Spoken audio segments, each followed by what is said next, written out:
7 new maps for the StarCraft 2 ladder, but where are they? Have we hit rock bottom with idiotic drama in StarCraft 2? And what is the maximum permitted radiation leakage for a power plant per year, measured in bananas? All of these questions will be answered in today's episode of StarCraft Today. StarCraft Today. Your favorite StarCraft news show. With DreamHack Valencia around the corner, it has been revealed that the DreamHack Valencia will be played on 7 completely new maps. These new maps also will make their way over to the ladder. However, the most recent information reveals that the maps probably will not hit the ladder before Valencia starts. This means that any serious practice for Valencia will have to be done in custom games, and ladder will be a rather useless tool for preparation. The good news, of course, is the fact that we will actually get a new map pool and that Blizzard hasn't completely abandoned the game. But the bad news is that we cannot practice those maps before one of the biggest tournaments in the year. However, 7 maps go out, 7 completely new maps go in, a much needed shake-up to keep StarCraft 2 fresh, in my opinion. Over to the most idiotic drama of the week and perhaps already the year. Last week, Friday, Team NV Instagram made a post accusing Mexican player Special of being an unsportsmanlike player. What was the case? Well, in the WTL match between Psystorm and NV, the Protoss player Nightmare requested to pre-play the match because he had a Home Story Cup qualifier during the scheduled time. Special agreed to this request and the two players went on to schedule it. Due to some confusion with the time zones, Special believed that the set time was 9 PM Mexican time, while Nightmare believed the time to be at noon Korean time. Well, 9 PM Mexican time is actually 11 AM on Korean Standard Time. As Nightmare was the player tasked to inform the organization of the World Team League of the schedule change, the WTL organization believed it to be played at Korean time at noon. When the playday arrived, Special was there an hour too early, or Nightmare was an hour too late, depending on whose perspective you take, of course. As it was getting rather late in Mexico when Nightmare finally did show up, Special stated that he did not want to play anymore on that day, as he was tired right now. Team NV interpreted that as Special trying to take a default win, while Special had already stated the intent of having no problem waiting for the Home Story Cup qualifier to end, and then play versus Nightmare around the scheduled time of the original Clan War. There is one remaining factor which Team V also mentioned, and that is that it felt like Special was mocking Nightmare for being too late. Sadly, I could not get all the screenshots in time, because as I was screenshotting these, they actually removed the Instagram post, so I actually missed the conversation, but I had a Korean person who read the conversation in Korean between Special and Nightmare, and he said, and I quote here, "My impression of the convo was that both players were being passive-aggressive."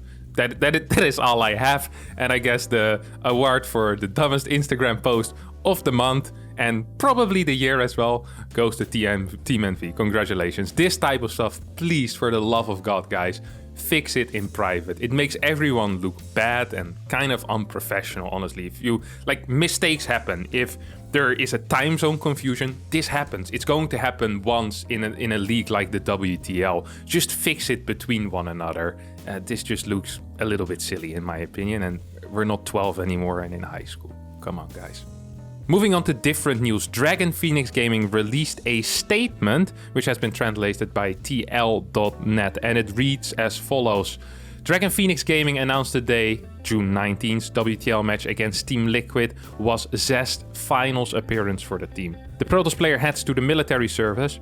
We have reported on Zest retiring before, but this time it seems to be real, and we sadly will have to say goodbye to one of the greatest Protoss players that has ever played the game. With 9 Premier Tournament victories and endless other top results, a true TOS titan has been lost today. Now, I know this is sad news, but I was just laughing a little because Zest had actually retired already 3 or 4 times in the past year, and every single time we saw a post on either Team Liquid or on Reddit, but now it seems to be truly official. I'm very sad to see him go. He was an inspiration for many TOS players. He was extremely dominant since, well, a very, very long time ago, and had impressive results over his beautiful career. So, farewell, Zest.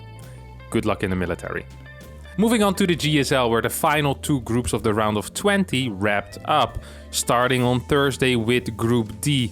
For a second season in a row, we saw Ragnarok advance on to the next round in first place. Ragnarok continued with what he did last season, and that is cheese, and specifically proxy hatch. In his final game versus Cure, he managed to get in a decent position with his initial proxy hatch, and then forced a base trade against a tank all-in, in which Cure decided that he had lost despite him having a massive army left. Perhaps a bit of a rage quit, and a little bit too early as well. Group D was also the only group in the entire round of 20 that contained a non-Korean in Australia. Sadly for the American, he did not manage to take as much as a map in the group and got kicked out with a 0-4 score. In the final game of the day between Trap and Cure, we saw an almost unwinnable position for Cure while the score was 1-1. But despite the fact that there was a Storm and a Super Battery active, the Korean Terran found a way to break Trap and get second place in Group D. That means that both Ragnarok and Cure were to advance to the round of 10. Over in Group E, the final group of the round of 20, we saw no major upsets. Maru did not drop a single map, although he got close to losing a map versus both Creator and Solar.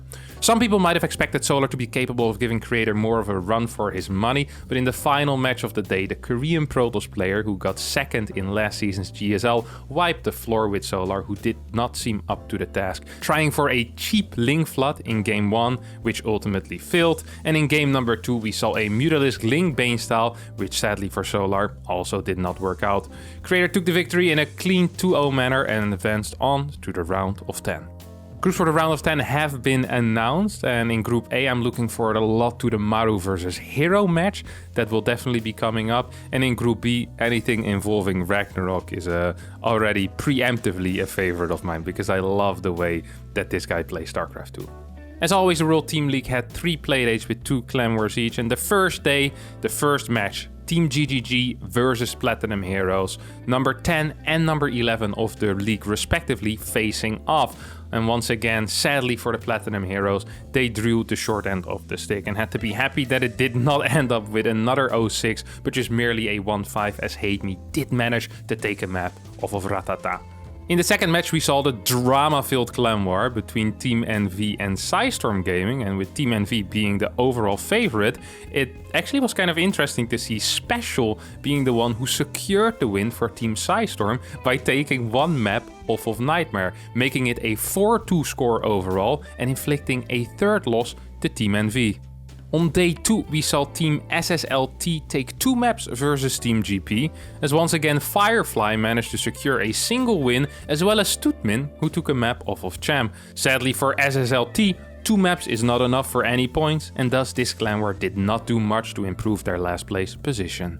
In the second match of day 2, we saw the Guangdong Freaks take on the Shopify Rebels. Sadly for the Rebels, Su was just a bit too strong for Scarlet in the ace match, securing the Guangdong Freaks 2 points while leaving the Rebellion behind with just a single point.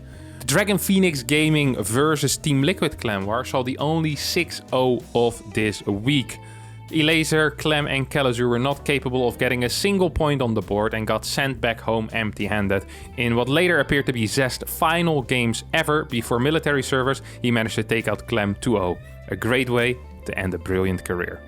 The final match of the week between Kaisi Gaming and Alpha X got decided by Rainer's strong performance, not just in the regular series versus Zaun, which he won 2-0, but also in the ace match versus Zaun on Curious Minds, in which he showed his dominance over the South Korean Protoss once again.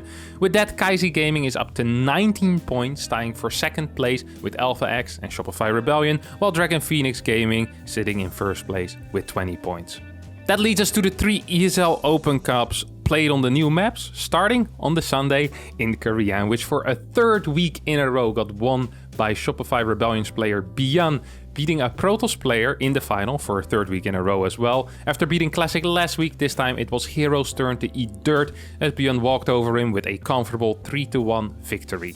In Europe, we saw the talented young Danish Protoss MaxPax take out Clem with a 3-2 score in the finals, with a variety of builds and a diverse palette of follow-ups. Beautiful stuff out of the Dane, who secures another win in the ESL Open Cups, bringing his total of gold medals in ESL Open Cups to 21.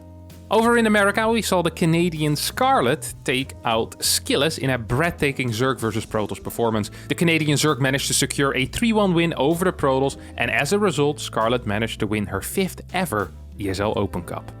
This week's Game of the Week comes from a best of 5 series between Hero and Ragnarok and is played on Berlingrad. It isn't necessarily the most interesting game in the world or the best game that has been played in this week either. It just is really fun. Everything goes wrong for one player. It starts with Ragnarok's awful first minute and a half in which he almost forgets he needs a natural base to play the game, followed up by a mid-game which practically consists of Ragnarok chasing a prism with a disruptor in it around for legit 2 minutes straight.